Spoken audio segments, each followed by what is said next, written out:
May mahalaga din na maisasama sa schedule ng maintenance natin yung pagpa-flushing at saka pagpapalit ng coolant. Mayroon pong mga sasakyan na mahinang magbawas ng coolant or halos hindi nga nagbabawas ng coolant katulad ng mga bagong-bago pa.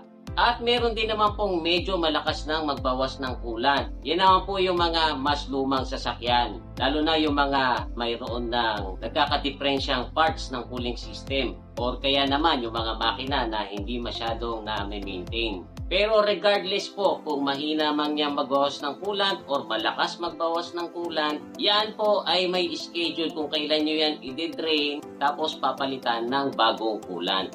Kasi guys, mayroong mga hindi magandang effect sa makina ang coolant na sobrang tagal na hindi napapalitan. Nare-reduce or nababawasan ang cooling efficiency nito.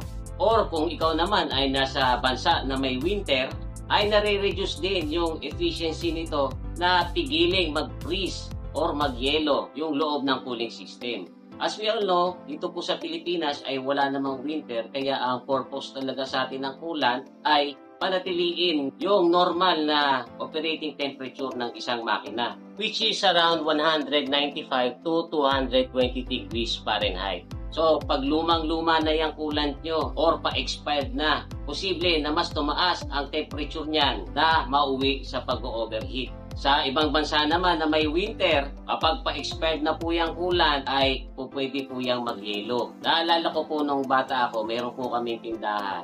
Yung Coke litro ay gusto kong palamigin ng mabilis, kaya ang ginawa ko, inilagay ko po sa freezer. Pagkatapos naglaro na po ako at nakalimutan ko na po yun, inabot na ng overnight dun sa loob ng freezer. Kinaumagahan, nung buksan ko yung freezer, sumabog na po yung Coke litro at nagkalat na po yung frozen na Coke doon sa loob ng freezer. So, ganun po kasi ang liquid. Kapag yan po ay nag-yelo, nag-expand po yan or lumalaki. Kaya, yung coolant sa loob ng makina at saka dun sa radiator, kapag po yan nag-yelo, kaya po niyang i-crack yung radiator saka yung engine block.